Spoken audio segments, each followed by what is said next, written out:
Good morning, good people. What's good with y'all on this Monday? They call it Black Monday in the NFL because usually just when firings take place. I didn't watch any football this weekend, but I've been catching up since I've been up this morning. And I've been catching up on a lot of ish. Before we get started, make sure you subscribe, make sure you share as you come into the stream. Make sure you highlight my sponsors, Able Insurance. Go to ableinsurance.net and also manscaped.com. If you still want that 20% off, use the promo code The BallHawk Show, man. Manscaped.com.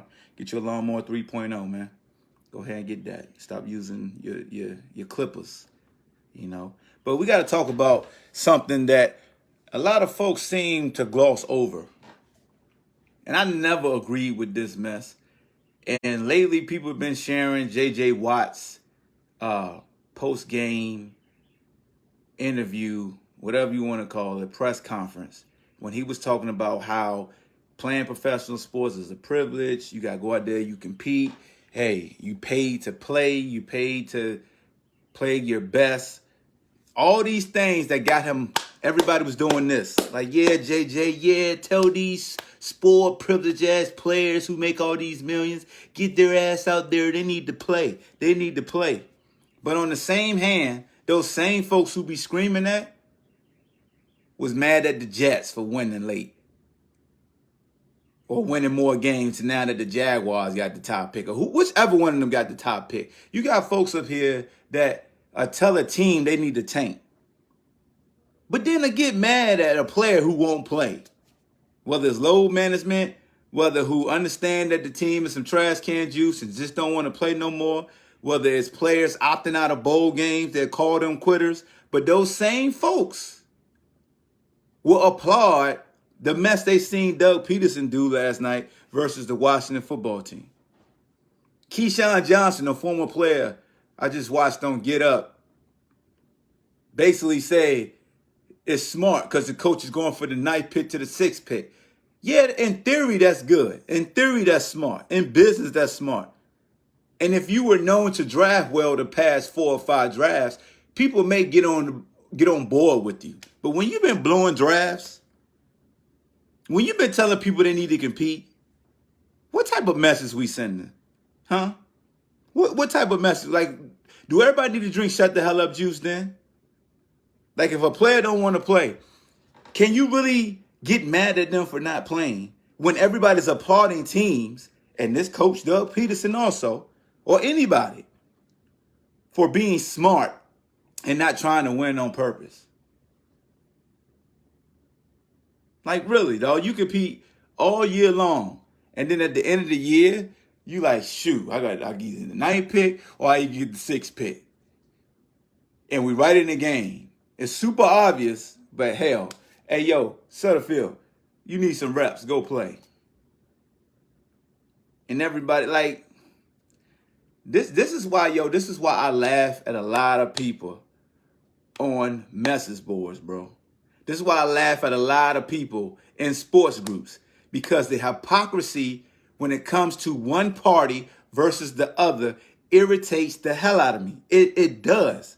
Till I'm blue in the face, people just can't understand why it irritates me, because they're conditioned to stand on one side of the picket fence, period. They don't want to understand. They're just like, no, it's not right, because it's a dictatorship.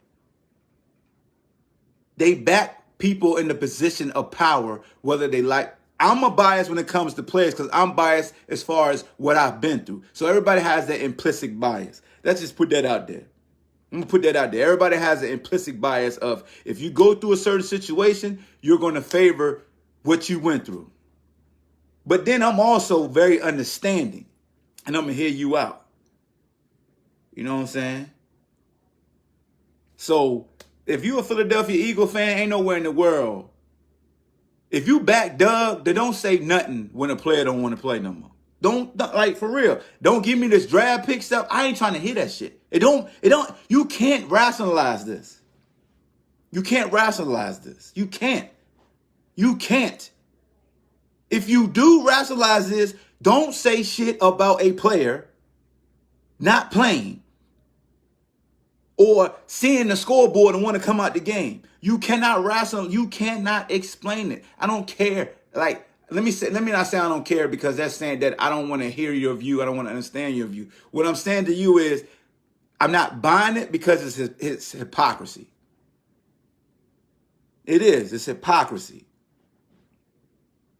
And that means if you shared the J.J. Watt video about playing every Sunday that is a privilege, then you need to drink Shut the Hell Up juice. If you out here applauding, talking about, yay, that was smart, Doug, because now you get the 6th pick. You talking about the Eagles. Do you want to see who they drafted the past 4 seasons and before, who they could have had? That's another thing. But again, man, we compete, bro. We compete. But all you suckers out here be talking trash about college athletes for sitting out a bowl game. A bowl game, which does nothing for you. Nothing for them. Now, when you say that and you get mad, and then we go to the pros and you say, well, he's smart for not trying to win that. What's the use even playing? Why don't you just forfeit? Just forfeit.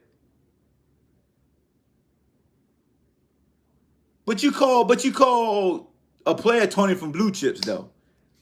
If you never seen Blue Chips, go look at that movie. He was shaving points. I'm just saying, Giants players, you got a right to be mad, but you can't be banking on somebody else to help you get somewhere. Like, you should have just won your damn games. You feel what I'm saying? I get why you upset, but hey, yo, you controlled your own destiny. It is messed up what Doug did. Like, how can you coach me, bro, when I know you would throw a game? You know what I'm saying? Like, how can you coach me when I know you would purposely throw a game? And then say I wanted to get him some reps. Dude, he got a paycheck, bruh. Reps? Nigga, this ain't college. This ain't high school. Reps? He hit, you know what his reps is? That fat ass paycheck he getting. That's his reps. Reps? You think a reps when you throwing the game is really going to be, it's going to help him? They're going to think you part of the fix. So I'm going to get you reps in the game I'm throwing on purpose. What? Make it make sense. It can't. It can't. You feel me? Reps. Really? A grown man. Reps. You getting paid. Reps. The last quarter of the season. Reps. Reps. Dog with a straight face, dog. Reps. A paid professional. Last game of the season. He deserves reps. I really dislike deserve something. Earn it. Did you already have this in place? Why didn't you give him them reps earlier in the game? What are we doing? On one hand, we say this era is soft. And the next hand, you say some stuff like he deserved. This ain't regularly, like, oh my God, man. If you just pay attention to the things people say. I mean, this whole weekend, I just been seeing people go at college kids for opting out of these lower tier bowls. A bowl season in which it's COVID and you got 3-win teams playing. Think about that. You got 3-win teams playing in bowl games. You got folks mad that a player decides to not play in an additional celebration game. He already played his last regular season game. He doesn't want to play in a celebration game. Now, you have those same folks that say, with those same players who opt out of bowl games, where they play in, like, the Shrine Bowl and those all-star games where they're getting evaluated by the pros all week long and they're playing against other future pros all week. See, that circumstance is different because you got GMs and scouts there all week long. Yes, you run the risk of injury, but you're getting the tutelage of a pro. You're under the watchful eyes of pros for a full week. You have all these databases and ranking systems there all week. But a bowl game, I'm going to let y'all in on a little secret. Let me tell you something.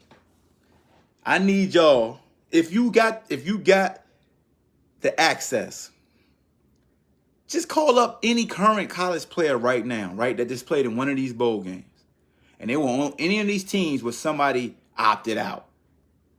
Ask the backup of that player who opted out. Did they feel like that player quit on them? Did they feel like that player let them down? Ask the backup. Ask anybody that's not playing in the playoffs, going to the national championship, if they feel like any of these players that opted out quit on them. Because you got folks who's sitting on armchairs saying they quitters. But ask the players if they felt like their brother, who they known for 3-4 years and know their end goal and what they want to be, if they felt like, hey, he quit on us. Just ask them. Because the folks who don't know these people are trying to say that player A is quitting on the team. But ask the people on the team. See if the majority will be like they quit. That's all. And if this team says, as a whole, we feel like they quit on us, then you're right. Then we'll go to the next team. Because everybody loves stats. Everybody loves to poll. So I would love to get a poll of every team that had people opt out. Did the team they leave from as a whole feel like they quit on them? And when they come back the next year of being in the league, will they welcome them back in the locker room? Will the university welcome them back on campus? Will the same coaching staff feel some type of way? Because again, you got these armchair All-Americans calling them quitters. Losing respect for them, like they respect means something. Like when people say I lost respect for somebody, bro, they don't know you. Your respect means nothing to them. You know what I'm saying? Hold on, Rob, I'm gonna get you in here. But that's just my thing. It's only a business when the business pulls out the big nuts. But when the players show the acumen of business, now there is an issue. You know what I'm saying? Yes, and people will say the free education because somebody will play the free education line. Ain't nothing free about the education. It's an agreement, bro. You don't sign on a document if it's free. It's stipulations in scholarship. It's a stipulation. GPA, make sure you go into practice, and in return, will pay your school and board. It's an agreement. You know what I'm saying? It's an agreement. That's why you have to be released from it. Like if you want to leave, they got to release you. You're nothing free. You know what I'm saying? I'm going to get you in here, Rob. I'm going to get you in here. Ain't nothing about the scholarship free or educational like Rob said, bro. But people don't want to see that, bro, because they've been conditioned, because it takes away all their resentment and envy towards. Because, look, this is what it boils down to when it comes to scholarship talk. The folks who paid and the folks who didn't. And the folks who paid are resentful for the folks who look like me that didn't have to pay. We got it so easy. You know what I'm saying? In their eyes, oh, you got it so easy. Ask somebody who ever went to college and worked, was it easy? Because that's what it is. We work all throughout college. That's what a scholarship is. Like, you're paying to stay. Like, you're paying with your body. Long 12-hour days. And you got to do your work. So for the folks who think it's free, ain't free. It's a job, bro. It's like an on-site internship that you ain't guaranteed to get a job at the end of the day. And then you could get your degree, but then they look at you different. Oh, you played football? Did you really earn your degree? Then you got to prove that you earned your degree because they think you're a box of rocks. They think you stupid. Do y'all feel the same type of way with academic scholarship people? What up, Ree? When I was at VT, Terry Evans had a shoulder injury that could have came back. He couldn't go just in time for, damn, I can't see more. God dang it. Came back just in time for the bowl game. I can't see what else you wrote, Tom. It's not letting me do the see more for some reason.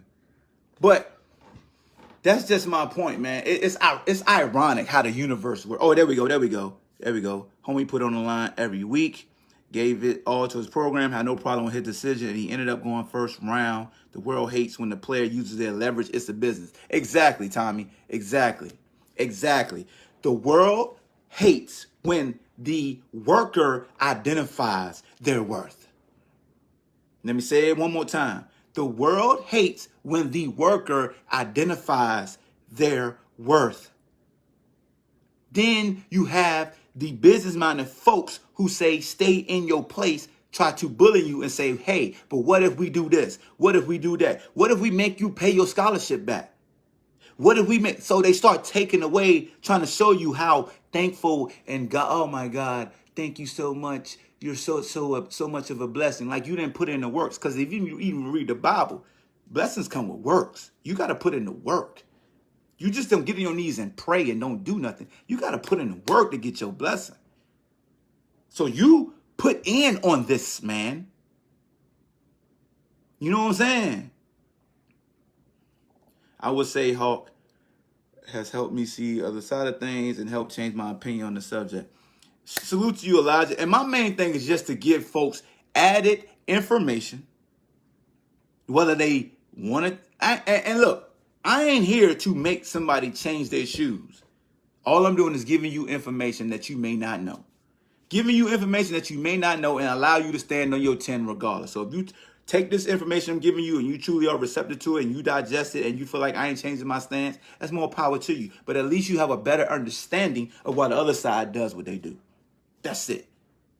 It's not an argument anymore. It's a true discussion. It's not a debate. Now, Rod will.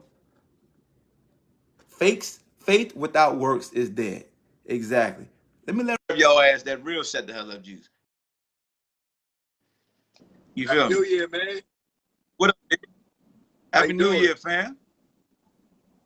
You know me, man. I love this type of year because I love when folks come out and show their true Right, colors. it's Black Monday for as pro football is concerned, and a lot of things I was talking about regarding opting out. And as you know, my stance on this in this business stands for years that sports is not a game, it's all business. And as you said a couple of days ago about these coaches that already were in place to leave, just like Steve Sarkisian from Alabama, and headed to Texas, Tom Herman left. Anybody think that these contracts that happened overnight, that they wasn't going to these actual kids recruiting parents, telling them they're going to be there and knowing they were leaving next week, but yet those same clauses that the NCAA got in place make the kid be stuck there under a business agreement when the next coach come in and tells the kid to his face, well, you're not my guy. And then they talk about when a kid transfers, he's a quitter again. They can miss me with that BS. Every single one of them, those adults, those non-understanding people when it comes to the sports business, that without the actual athlete's commitment and dedication to who these coaches may be, there wouldn't be no there. And then when you realize what the big time opt-out clauses are for the coaches, it's simply because they're getting paid to control the interests of the actual athlete without them making a decision and making us think about it. That's why you have $15 million buyouts. It's not because they're such a great coach. They said, you know what, at the end of the day, you're going to make this recruit stay here. You're going to lie, cheat, steal, do whatever you got to do to make sure he stays here and drive revenue into our business model. And at the end of the day, it's garbage. It's been garbage. And what I really want to talk about is that I want to say on your show first, what's really about to happen, as I said before, NCAA and this business structure model is imploding. And when you hear about these narratives being put out, well, Urban Meyer is going to look to this, NFL team, and Dabble possibly saying, we'll see what happens. Again, the same guy that said they get paid, he's going to leave. The reason for that is simple. If you can't control the kids based off the money that you don't give them, and they start to leave and do different things, and the basketball go to the G League and do whatever, you're going to be exposed. Look at Kentucky right now. When players realize in the COVID or James Wiseman from Golden State decides to leave, the coach you thought was great gets exposed. I posted the other day, and I tagged you in it, pertaining to Alabama and how this really works again for 21, 22, and 23-year-olds. At the end of the day, you got Mac Jones is 22. Yep. You got Devontae Smith is what? Jalen Hurts is 21. Uh-oh, you breaking up, Rob. You hear me now? You hear me now? You hear me now? Yeah. Okay. So Jalen Hurts is 21, right? You getting the check. Najee is so Tua is 22, and then basically again the Jerry Jeudy is 21. They're in the NFL right now. But I mentioned guys like Nick Bosa, Chase Young, who's 21 right now, and Rashawn Gary, 23. Those three guys right there already accomplished in the NFL.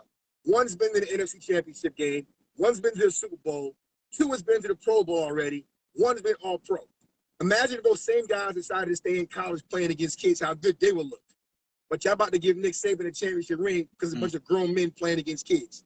Those same guys at Alabama would not be drafted higher than Jerry Jeudy. They would not be drafted higher than Tua. And at the same time, you talk about the same scenario about the injuries and what happens when Jalen Waddle got hurt.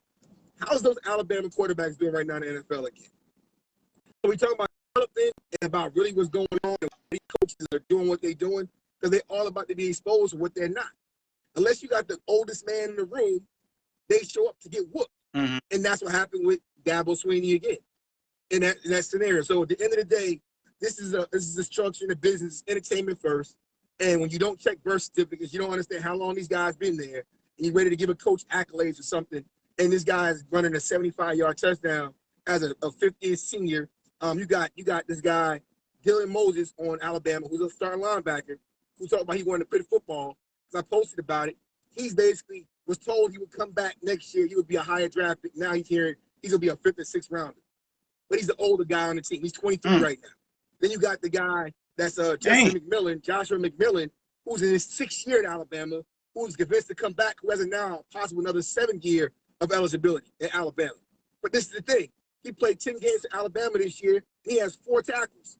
So once again, y'all about to start saying Nick Saban is such a great guy. He got a bunch of grown men that's on his roster, sitting up there playing against true freshmen, and they're about to give him a rat in the ring and t-shirt to go back, and they're going to say, oh, this coach is so great. He's not, man. It's again, there's never been, especially in football, an actual JV team beat a varsity team. You will never see it happen. It's never going to happen, and that's essentially what you got going on in college football right now. Damn. Bunch of grown-ass men. Grown ass. And that I just don't understand how folks just, I mean, I get it. Don't get me wrong. It's facetious what I'm saying. I don't understand. I understand why folks get pissed when players opt out. Because players are exercising their control. And people hate when the worker exercises their control and understand how the dynamics work. Yeah, Burrow is 24 right now. So when we talk to somebody's ass is Burrow 23. Yeah, when look at LSU right now, you got the oldest quarterback in the league playing. Mind you, the guys I just mentioned that the Rashawn Garys, the Chase Youngs who's going to the Pro Bowl this year and in the playoff game, and the Nick Bosa who got hurt this year. At least you got to check. Now you got Joe Burrow who's 24 right now today. But again, Lamar Jackson's the youngest MVP in the league. Lamar Jackson going on his third year, he's still younger than Joe Burrow.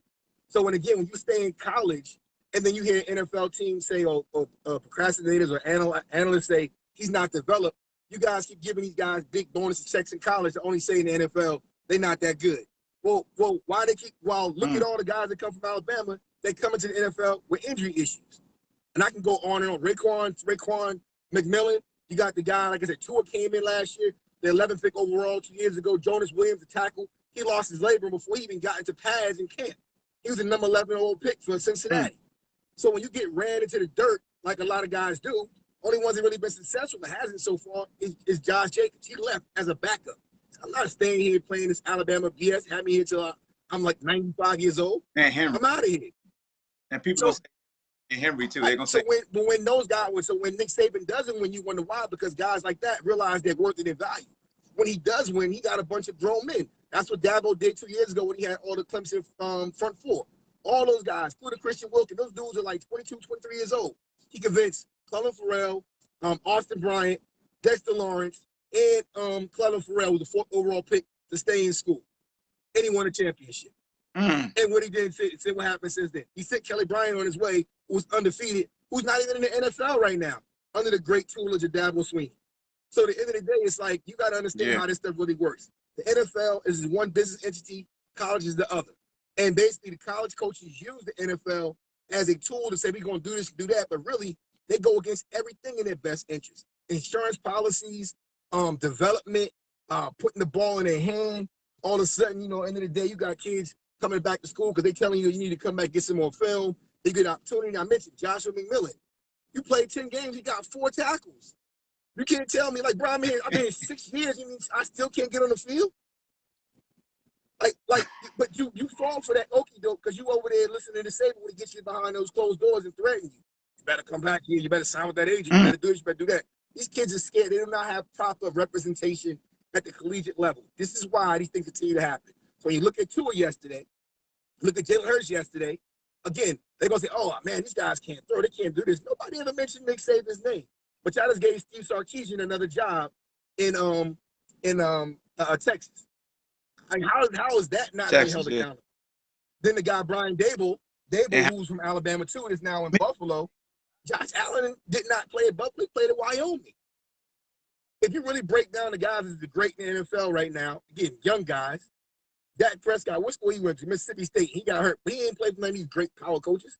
Josh Allen, he ain't played for these coaches. Patrick Mahomes played for freaking Clinton, got fired. All these guys you paying all this money to about how they so great and coaches has not translated into success, thorough success on and off the field in the National Football League. So that's why I say opting out. Every player, the moment they're willing to can get paid for this short-lived sport, especially football, need to go get prepared to do it because it's not going to be a long ride. And for all those guys in Alabama right now that's going to come out, understand this, and it's a fact. So I don't care what agent they sign with, so to your audience, you know. Every single one of them that may win a championship next week will not be drafted higher than Tua, Jerry Jeudy, or the other guy, and they will not play longer than them. They're already older than them. Their career will be shorter by default. That's why I'll be a draft next year, and a year after that, and a year after that, to ensure that they won't be paid that long. That's what it is. Dang, that's what's up, man. Well, as always, dog, I appreciate you dropping out of these here. shit I just wanted to say again, then drop another. So if this guy Rashawn Gary wins the Super Bowl, and I'm going to be real petty, I'm going to go into Petty Hawks territory. Because he will be the first player in the 2019 draft class that won a Super Bowl. So all them liars and reporters about shoulder injuries and yada, yada, yada, yada, yada, yada. He will be the one. It won't be the other guys, not the guys with the big-time agency. It'll be Rashawn Gary Sports and Rashawn Gary, the number one recruit, got the Super Bowl, the cheese with the great Aaron Rodgers. That's all I'm saying. I got it. Appreciate y'all, man. Appreciate you, dog. Go Pack, go. Sir. Go Pack. All right, man. That was my man, Robert T. Green, man, as always. Thank him for taking time out of his day. Like, he always, you know, we talk a lot off air. Like a very sharp dude, very, you know, informative guy. Really, really challenges the norms out here and really has his facts, all his ducks in a row. He does his research and a lot of things that he says. A lot of folks, you know, email me, be thinking he talking crazy until they, you know, really listen to what he says, and then they follow it up because you could use your Googles. And when they use Google, and they be like, yo, I didn't even realize this. Like, that's why I just let him rock, man. Most of the time, I don't even like to talk when he talk. I just like him to just, you know, share the info. You know what I'm saying? So Raymond asked me, and I apologize, Raymond, I didn't see it the last time. I mean, I saw it the last time, but Robert was talking. Should college players get paid? Not everybody make it to the NFL. Here's my thing about payment and college sports. This has always been my stance. There is nowhere in the world I should not own something that I was born with. My likeness and image. You know what I'm saying? So with that being said, if you just, and it shouldn't be allowed, if you should, all you got to do is just stop being petty and do what the universe said is allowing some, I said allow, but giving the players, male or female, their right to be able to use their likeness and image to generate revenue outside of school and their sport, that's all I ask for. Because that's the pay. Like, you won't have to worry about doing anything. You don't have to worry about cutting any checks. You know what I'm saying? Like, that's always been my stance. There should be no way that I, Ahmad Hawkins, can't go out to a dealership because I play for the university and you want me to do a commercial for you, but not wear any university apparel. I should be able to start my own clothing line. I should be able to start my own YouTube page. I should be able to go do autograph signings. I should be able to do all of that. I don't need the university emblem and logo on me at all. Matter of fact, I'm not wearing it because I don't want them to take a piece of what I'm making. So a player should have the right, male or female, to go to a local mom and pop shop and have a sponsorship agreement to where I can wear one of your shirts while I'm warming up, or wear one of your hats while I'm doing an interview during the week. That should be my right, because I was born with my light. Like, that's what the national letter of intent does. It strips you of your image and likeness. You have no right to that anymore. For while you're underneath that umbrella known as the NCAA, you don't own your name or your likeness at all. At all. Period. Should a coach be given $1 million buyouts? If so, yes, they should get paid. But see, I know how the intertwinings of the NCAA work, and the intertwining of petty folks who sit in armchairs and become All-Americans. I know how they think, right? They always say, oh, you open up Pandora's box and everybody's not going to get paid fairly. The world's not fair, first of all. We've been saying this for years. The world is not fair. You're talking to a person who's a part of a culture that's been treated unfairly. So I know the world ain't fair, but it's amazing how you want things to be fair. Secondly, and more importantly, it eliminates all that fairness talk. Just let me get that back. Let me go in that national letter of intent and grab that back. I want my likeness and image. That's mine. Now let me do what I want to do. Because that's life. If you're on an academic scholarship, you could get a booking. You could write a book and make money. You could go over here and make money. You could do that and make money. You on the scholarship. But it's amazing how the athletic scholarship, whoa. Now wait a damn minute. You can't make a YouTube channel with your influence and generate revenue without daddy getting a piece of it. And if you don't like it, ask Destroy, the old kicker that went to what was it? Was it UCF? He was a kicker in college. He had a YouTube page. He was doing little skits about, DBs be like, quarterbacks be like, and he blew up. YouTube page blew up, got millions of views, started getting that revenue from YouTube. The NCAA stepped in and said, hey man, you can't do that.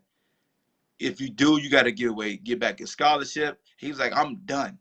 I'm just done. And they kicked him up out of there. NCAA said he got to go.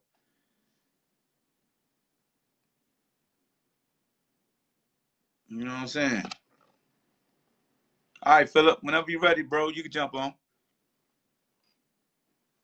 But again, this goes back to the business acumen, the business mindset, the business norm that we are accustomed to. Just like what we saw last night with Philly, it was okay when the coach just threw the game. But let players practice load management and there's an issue. That's all I'm saying. Happy New Year, Hawk. What's good? Happy What's New going Year, on bro. with you, sir? I'm good, man. How Doing about great, you? man. Doing great, man. Here at work, just listening to you, brother, as normal. You getting it in, and it's good Appreciate it. stuff, man.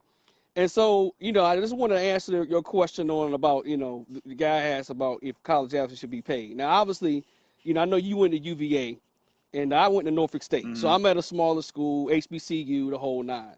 So just to let y'all listeners know, I was studying to be an accountant. So that was my thing. Okay. So money, the whole nine. That's what I was learning to be. So I walked on, ended up getting a scholarship for book money, and all that good stuff. My brother ended up walking on later and got a full scholarship as a DB. So you're talking about the contracts and all that type of stuff. We know exactly how that works. If people don't understand, that thing is year to year. So like you said, if you don't hit the requirements, you can get that thing pulled or give it to somebody else. So that's the bottom Yeah. line or straight line on that. But I understood that NCAA was a business. Hawk, my red shirt junior year, when we went 1-8, right? We had a 35,000 seat stadium. We never filled it up. The highest we filled it up was like 16K for homecoming. So the AD comes into the joint late after the season. Hey y'all, know the season didn't go well, this and that or whatever. But we thank y'all for y'all contributions. Y'all got we raised $2 million this year based off y'all. I said, well, wait a minute, hold on, $2 million, and we only won one game. So and then he said, hold on, that's crazy. Then he said that $2 million will cover all the expenses for all the other sports programs for the rest of the year. So in my football mind, I'm thinking, okay, then my accounting mind went to work. I said if a team that went 1-8 made $2 million, what's Alabama making? What's USC making? Ohio State, Michigan, Notre Dame. You can go down the line. And I was like, wait a minute. College is a straight business.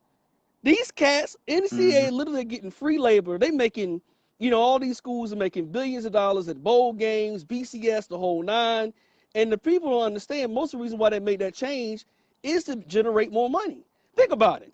That's the reason why you look at, the 4 teams that got in this year: Alabama, Ohio State, right, Clemson, and Notre Dame. Is Notre Dame better than Texas A&M? We know why Notre Dame. Everybody's cool Absolutely, with that too. absolutely. They always say they bring in the money. Right. And so, and they had the record, but they also bringing them in, like you said, right? So that's the thing about these other schools, like, who, want to have the pipe dreams, like the UCFs and all that type of stuff. They never getting into the top 4 because they ain't gonna have that. They ain't gonna generate enough money. Let's just be honest here. So you gonna always see the blue bloods get in there because these cats got to get. And then they had to get the blue bloods in there because they couldn't even put fans in the stands this year. So come on, man. So this thing was crazy, man, because once I understood it from that level, not only be able to play, but also because I was getting a degree in it, and I've done accounting for multiple organizations, church, nonprofit, all that type of stuff. That's just how it works. You can't. I don't care what you got. If the money ain't working, regardless if you got a big business, small business, nonprofit, you're done. So schools know that too. And so that's why when these kids get upset, oh, why am I paying this particular fee and this and that or whatever? Hey, we got to get our money, But I think, too, the pandemic is exposed. It's like, if you're not on a scholarship or academic or sports, it's like, why am I going to a school to pay this amount of money for online classes that I'm not even on campus for? So now if people really get hip to the game, you're like, wait a minute, all these colleges making this much money, and I got to pay this much money, and then, student loan debt is the #1 debt in America now. It's surpassed credit card debt. So people got to understand, know the game. The college ain't just making money off athletes. They making money off everybody who attends there. So my advice, because I used to be a financial aid officer, is like, look, get your degree of what you want to do. Maybe start off at a community college for 2 years, pay your way through school, then go to a bigger school, whatever. It crushes your out-of-pocket expenses. It won't pay as much. But if you can get to a point where you can actually pay your way through school, regardless of what it is, that'd be the way to go. But yeah, man, I just wanted to kind of put that out there and tell me what you were thinking as well. Appreciate that, man. So yeah, man. I mean, I think you hit the nail on the head. Like, everybody's understanding the dynamics and the revenue piece when it comes to just sports in general. A lot of folks who, again, are used to the norms don't want like, they don't want young folks to truly be informed because they're so used to everybody being uninformed until they got older. Because if you think about just generations, everybody got informed once they went to the process. They're like, damn, I should have did it like this. And anytime you share that futuristic knowledge or the knowledge that they wouldn't learn until they got in your position, if you try to pay it back and give it to them early, like, people, in a sense, will say, oh, y'all making them soft. They ain't got to go through nothing. It's like the object is to not have the next generation have the same struggles that you Right. did. You know what I'm saying? You want to better inform them. That's why you always have, the older generation come back and talk to the younger generation and help them explain, their trials and tribulations and what they should do and what they shouldn't do. You're not making them soft. You're better preparing them, and you're helping them better the system in a whole. Because if we sit here and keep complaining on what it should be, but we don't inform folks that can make a difference, then what the hell are we doing? I agree. We just bitching for. I agree, man. Then too, what they understand as well, I've talked to other athletes, regardless of the sport, is that it depends on if you full scholarship or not. You still got the same requirements. When I was a walk-on, I still had to do all my classes in the morning. I still had to watch Yeah. film. I still had to, Yep. do all that type of stuff. And I wasn't even a starter. I still had to go through I Yeah. still had to go to study hall, and I had over 3.0 GPA. What am I doing in study hall and I got honor roll, right? But we had to do the Yeah. exact same thing as the scholarship athletes. So you basically, my schedule was literally like, I started class at 8 o'clock in the morning. I finished at 12 o'clock in the afternoon. You get lunch. You start Yeah. studying film. You start getting ready for practice. You done with practice. Then you Yeah. start, you eat, eating dinner. You back in the study hall, and you might do some other film work. So you're going from 8 to 8 to 8, Mhm. 8 to 9 every single day, regardless of if you the Every day. best or if you the worst. So Yeah. and so I'm Yeah. like, when people tell me, "Oh, you an athlete and you got ahead," like, yo, I'm grinding. The same thing you got to do, I got to do as well, and on top of that. So people just don't understand it unless they've been to it or experienced it, or they know somebody who's really close to the experience it as well. They can tell them their stories. But I'd be letting them cats know, man. Look, it's great in the glamour of what you see, but the behind the scenes, the real thing. And I'm like, bruh, from college upper level, it is a business, right? And if you look at it too, Mhm. high school starting to get like that too, where these kids. Oh, it's go to it's been a big Right. business. You go to Vegas, California, like those high school areas, Florida, like Virginia, just catching up, but they really not, because those coaches are paid full time. They get paid six figures. Like they got boosters that Mm-hmm. pay them to think about all full time. In Virginia, majority of the time, coaches are teachers or volunteers. They get Right. stipends, whether it's 500, 750, they get a stipend. So you can't expect the same results or for these coaches to compete with somebody who's paid full time. You pay me six figures to just concentrate on football in high school, the product's going to be better, because I bet you the facility is going to be better, the access is going to be better, the equipment's going to be better, travel's going to be, everything's going to be better. Because if you pay me six figures, just imagine what other money going to be doing. Bro, you nailed it. You You know what I'm nailed saying? it. My dad was coach at Oscar Smith High School when they won the state championship in 2008 and 2011. And Coach Morgan, who was Mm-hmm. coaching there, he brought his kids in the office and said, "Look, man, I'm going to Marietta, Georgia. These guys are about to pay me six figures. They just gave him $1 million. They had about $1 million stadium." And all the kids were like, "Look, Coach, Mm-hmm. we understand." Coach Morgan had four Yeah. kids. You know what I'm saying? He like, look, he been grinding behind the scenes, doing his thing, get that program to heights in Virginia. And this was a better opportunity not Yeah. only for him to coach, but also take care of his family. Now he went down there in Yeah. 3 years and won a state championship. And he won a national championship, I think, in early 19. So that's what I'm saying, man. Like people don't, like you said, Florida and Texas and all that. Like they got the money to pay these kids pay these coaches in high school, so they can just focus solely on football, right? And get these things going. And, Yeah. and that's what the cats don't understand. It really is a business at pretty much every level, depending on what state it is, right? Yeah. Yeah, man. I Yeah. appreciate your feedback, man. Other folks Sounds get good, in. Hawk. Appreciate Salute you, to man. I'll you. talk to you, brother. All right. Peace, bro. Yeah, man. Definitely appreciate Philip for coming in. My man Robert T said all get paid and make living off athletes. We never made a living because of what they do. And that takes me back full circle. He's off topic. And yeah, man, you can come in if you want to, fam. You could state your piece and your stance on things.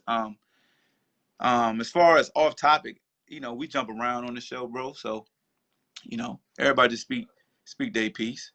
But if you want to jump in, just send a request, bro. Send a request. But um, Yeah, man. This is the side that a lot of folks just didn't pay attention to.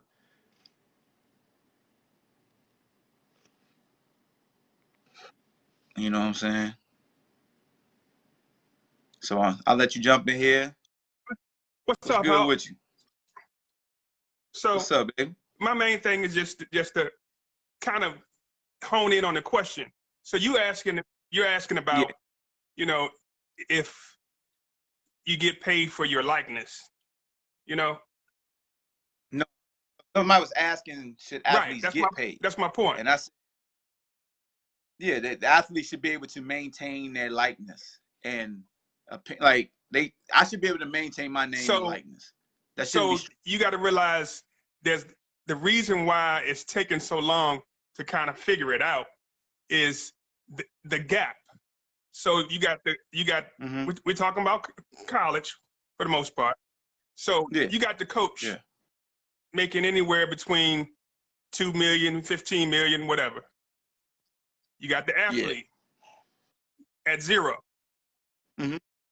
Mm-hmm. Where do you put the market value for the athlete for him to get properly paid for his likeness?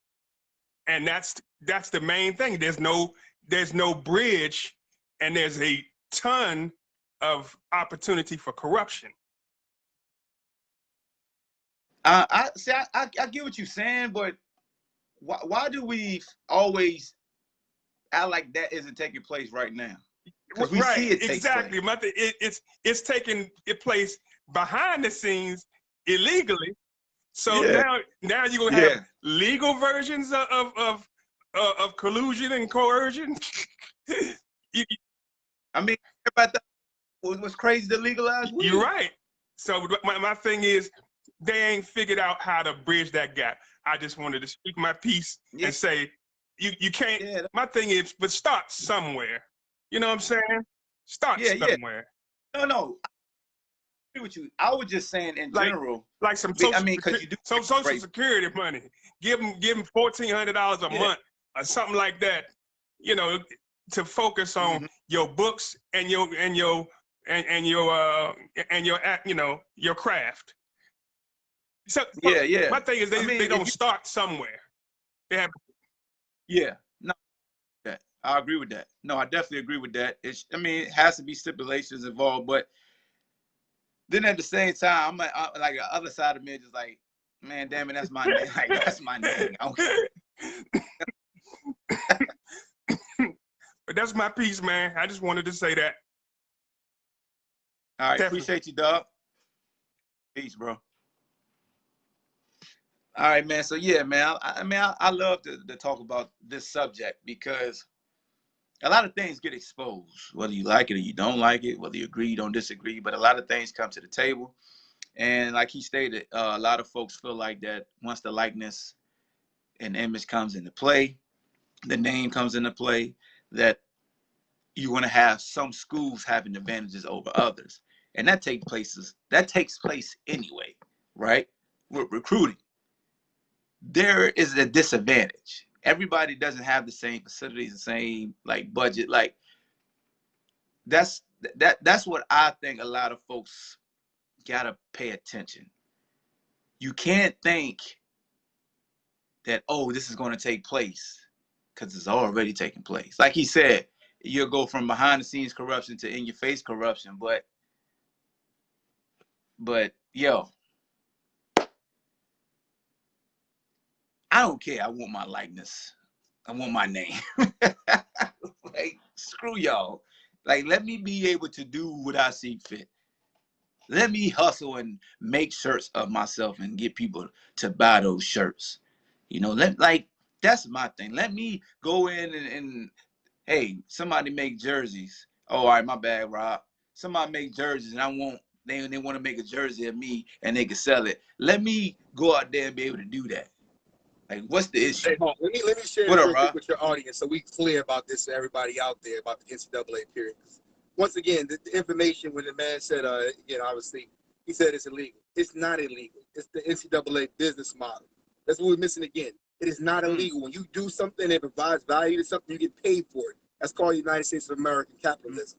Once again, when you put somebody in a situation where they sign a document in their business saying that they'll give away their rights, that's what the problem. Like I said, the uninformed, uneducated, underrepresented. That's why I'm here. Secondly, when it comes to going to college and they talk about getting education, United States of America, BallHawk show, if you're poor, African American, United States of America, anybody can go to school for free without playing a sport. Free. It's called financial aid. So once again, for you guys that don't know and understand, the government, the schools, the 501c3 subsidies, universities, the government pays. The more African American poor people go to a school, the United States government writes a check to UVA, to UMass, anywhere there's a public school, and they send money. So if you are poor and you fill out the FAFSA first, because there's never been an athlete and a parent, especially black, they don't fill out the FAFSA form. If you say somebody was giving you something for free, you would not be signing anything saying, what's your income? How low do you get? This is how this works.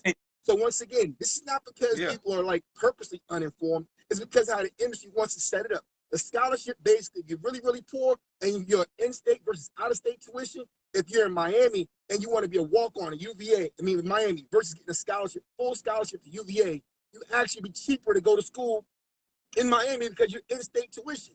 You don't understand that, and you still will fill out the FAFSA.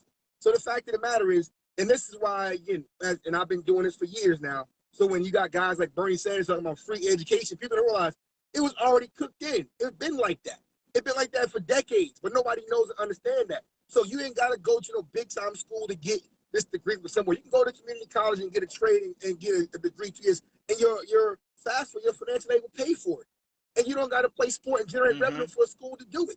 So once again, that's it. So pretty much 99% of these African-American kids that I speak on going to these schools can go to school for free and be educated for free without playing a sport for that school and generate revenue. So bottom line, yes, they need to be paid because they're generating revenue. And then the rest of the money they're talking about, this uniform right here, this Nike check that's right here, when everybody's boycotting the NFL, talking about Kaepernick, I'm not going to boycott because of Kaepernick. Realize the NFL logo on uniform is the same scenario. So first he was boycotting uniform in the NFL, and then when they made a Kaepernick jersey, had the same Nike check on it. It's business for everybody.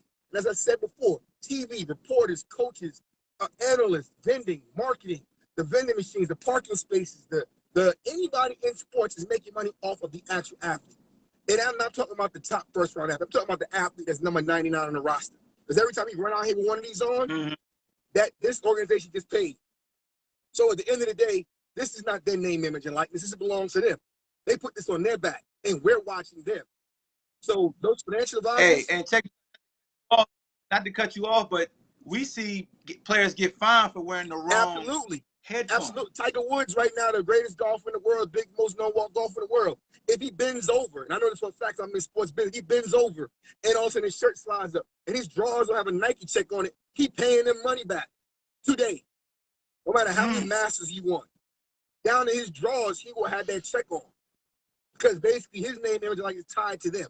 So when we're talking about college athletics, successful as is, yes, players should get paid because without the players, this entire business model ceased to exist.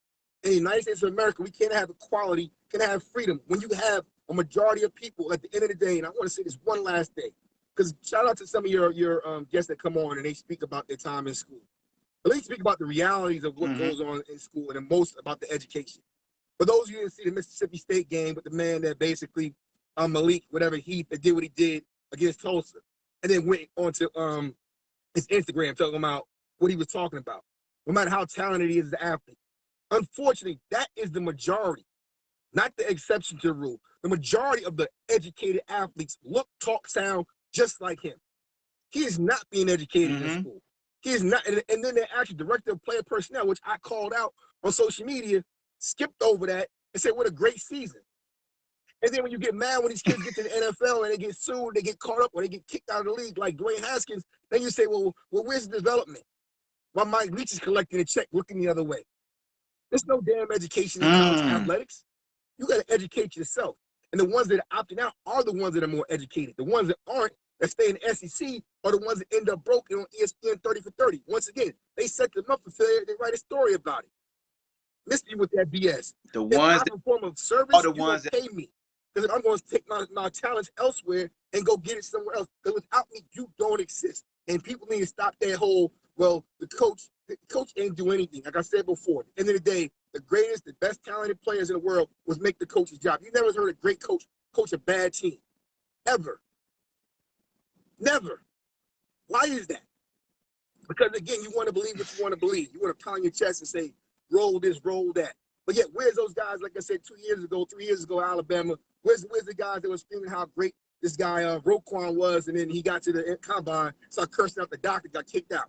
Now he's at the NFL, all types of stuff off the field.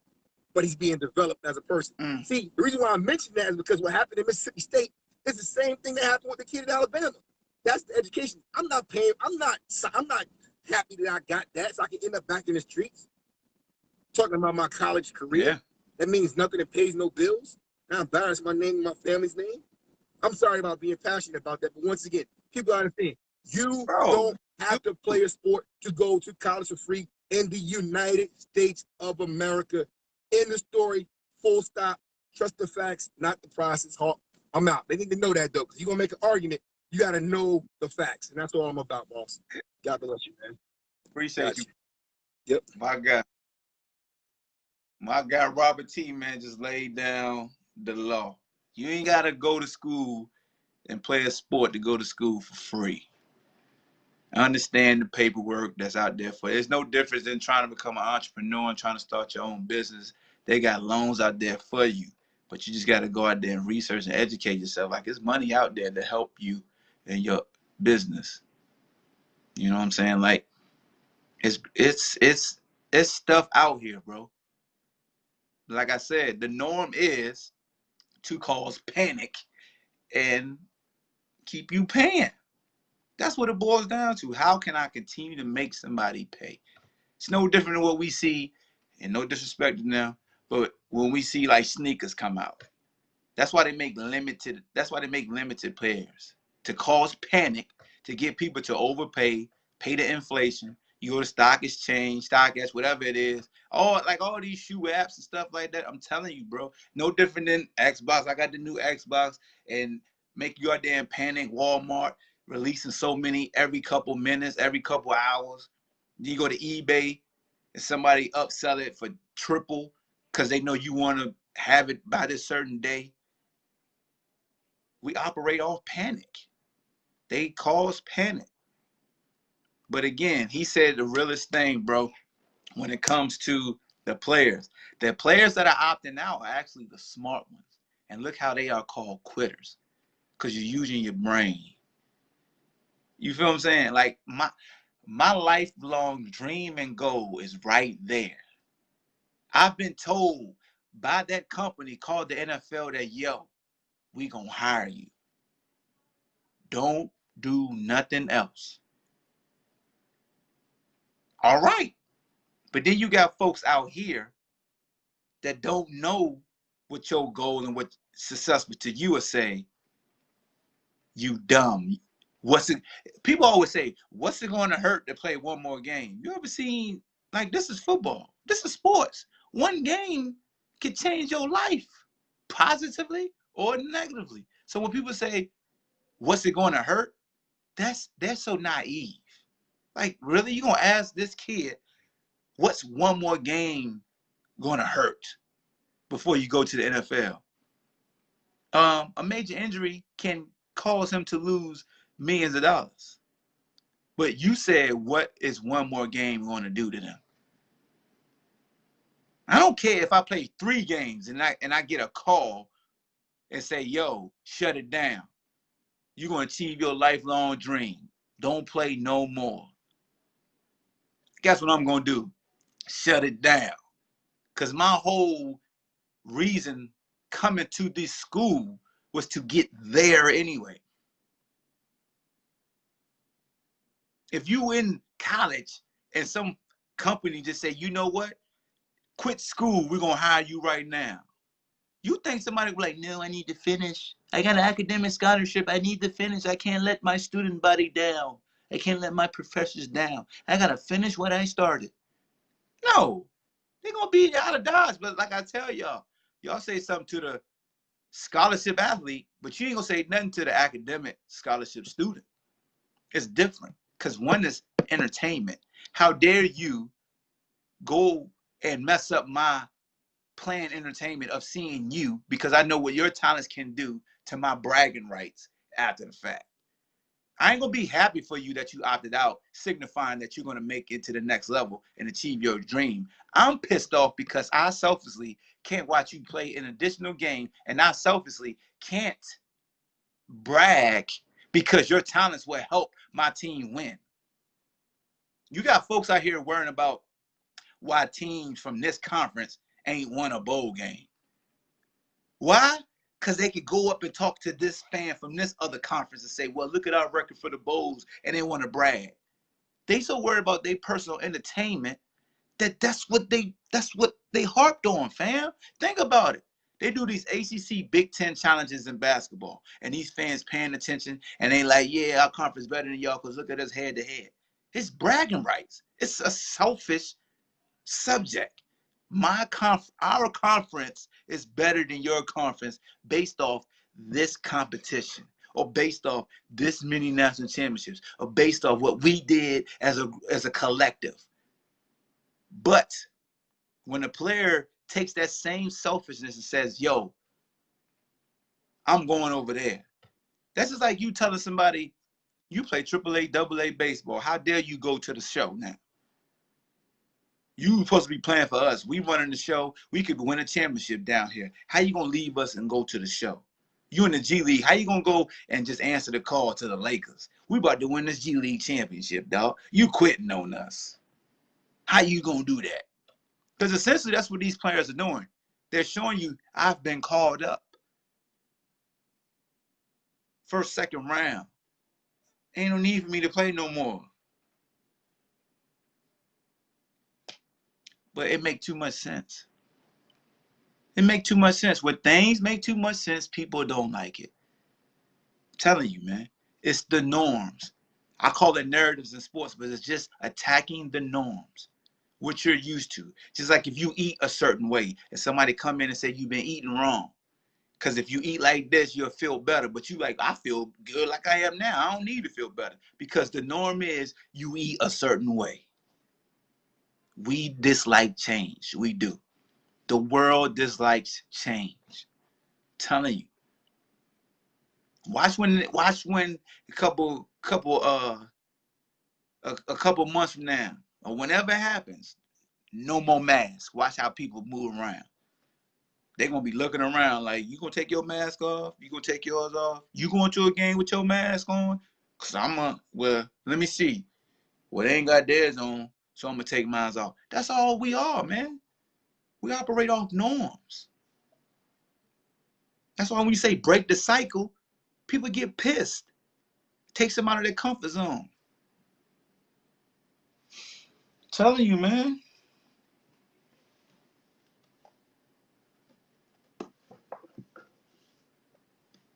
Y'all gotta excuse me, man. I read a lot of different books, man. But that's just what it is, man. I just wanted to, I noticed I got a lot of emails this morning, a lot of like direct messages. Everybody wanted me to talk about like the Eagle situation and tanking. And then I got the JJ Watt video a couple times, and then I got the opting out. So I kind of merged them all because it's amazing how they kind of like intertwine. Like the opting out, then JJ talking about like when you get to the league, you should be competing every week. And then you get Doug Peterson saying that a quarterback deserves reps when everybody's seeing you're trying to move from the ninth spot to the sixth spot. And you always hear people talk about tanking and a team is dumb for winning this late and messing up their draft position, but you don't like load management and you want guys to always give you their all and give people their money's worth. Like, it's just confusing. I do want to say this before I wrap this up. I did watch the hit on Justin Fields by the Clemson linebacker 4-7. He got removed for targeting. From my understanding, is that if you lead with the crown, it's targeting, no matter where you hit. And it's more like a safety issue. And again, that goes against the norm, right? Because we grew up just reckless abandon, guys doing what they wanted and like getting people up out of here, knocking their ass out. And everybody's like, if Justin wouldn't, if he wouldn't spin, it would have been this, would have been that. At the end of the day, will we be having this discussion when Buddy put his head down like this and he would have lost his lower extremities? Like, cause he dropped his head, bro. It was dangerous. Like, I got nervous for him. I was just happy he got up. Like, he could have paralyzed. Like, you don't want a kid or anybody dropping their head like he did. Like, he dropped it like this. You're supposed to hit what you see. He couldn't see Justin no more when he put his head down. And maybe that's just their way of saying, I'm going to protect you from yourself and just start ejecting you. Because if you know it's a huge consequence, you at least keep your head. And now you may get your ass ran over, but at least you could get up and play. But that was a real day. And when I first heard of targeting, I thought it was where you hit the person. Now I just think it's just don't drop your damn head. Don't drop your head. Hit with your face. Like, bow that neck, bring your hips, put your face on the ball, not your head, your face. That was dangerous, yo. That was a dangerous. I mean, I saw a lot of people going like 8, you know what, man. 2 years, 2 years in a row for him. But yeah, man, that was a dangerous tackle, man. I'm glad he got up. He was able to walk. I don't even care about like all this, man, the game getting soft, this and that. Like, bro, you gotta save people for themselves, man. Like, lift your head up, man. Lift your head up. Now, if a receiver going up in the air and it's simultaneously you hit him and you get called for targeting and just one of the things was bang, bang, like your head was up, I understand that. Like, you go to replay, you kind of empathize and say, hey, look, we're just going to throw a flag, but that's your first warning. If you do it again type thing, I think there's a lot of things they could do with that. But when somebody drop their head, bro, it's dangerous on both. It's really dangerous on the defenders. Really dangerous for him. That's all I got to say about that, man. That's all I got to say about that. But I'm going to do a live show this afternoon, 5:30. We'll go more in depth about Ohio State beating Clemson, Alabama beating Notre Dame. Of course, talking about the NFL playoffs. Talk about the NBA. I saw Steph Curry drop 60-something. People excited about that. Salute to Steph Curry for being a guy that is sensitive, because sensitivity to me creates greatness. And he heard what Damian Lillard said about him, and he shut Damian Lillard ass up. Like, he lit him up. Like, it ain't like you play defense, Damian Lillard, so I'm going to light your ass up and drop 60 on you. You know what I'm saying? But I do agree with what Damian Lillard said. Like, Steph is going to have to see what it feels like to have teams run at him, because he doesn't have that additional sniper in Klay Thompson. You know what I'm saying? Like, Klay Thompson is like a generational shooter, and you just can't leave him. You feel me? And people thought Damian was hating. And I don't think Damian was hating, but what he had to understand was you gotta face that man. Like, you can state your piece, you can speak your truth, but you still gotta face that man. And did he want to see you? And he came and got you. The beige killer came and assassinated you. I'm telling you. Boy, did he shoot your face off. Go write some balls on that. You got to get your get back. Salute to Draymond Green for that 1 point he scored. I think Draymond is averaging like 0.8 points a game or something like that. Salute to him, or maybe less. Let me stop messing with the Draymond Green fans. I like Draymond, though. I would like, as much as I talk trash about Draymond, I would love for Draymond to be on my team. I ain't even gonna front. I need that type of energy on my team. You feel me? Don't ever get that twisted. I know I talk hella trash about Draymond, but I'll pick him on my team easily as one of my starters. Oh, yeah, I need that energy. I need the intangibles and things that he do. So don't ever lose sight of that. I just like that his fan base super sensitive, and I need super sensitive audience to go back and forth with, so Petty Hawk can have some fun as well. But that's it, man. I think that's an hour right there. Salute to the sponsors, Ava Insurance. Go to avainsurance.net. Salute to Manscaped. Go to manscaped.com, enter in the promo code The BallHawk Show to get 20% off and free shipping and handling. Make sure you go check out Manscaped, man. We out of here. If you listen to this on iTunes, on Anchor, on Spotify, on iHeartRadio, YouTube, we're going to do another one this afternoon, man. Give you a 2-for-1 today on Monday. So I'm going to let you go ahead and digest. I hope, well, you people who looking live, you digested already. You people who going to get it when I later upload it, you just digested and you getting another full serving at 5:30. And I'll be live on YouTube. So go follow me, The BallHawk Show.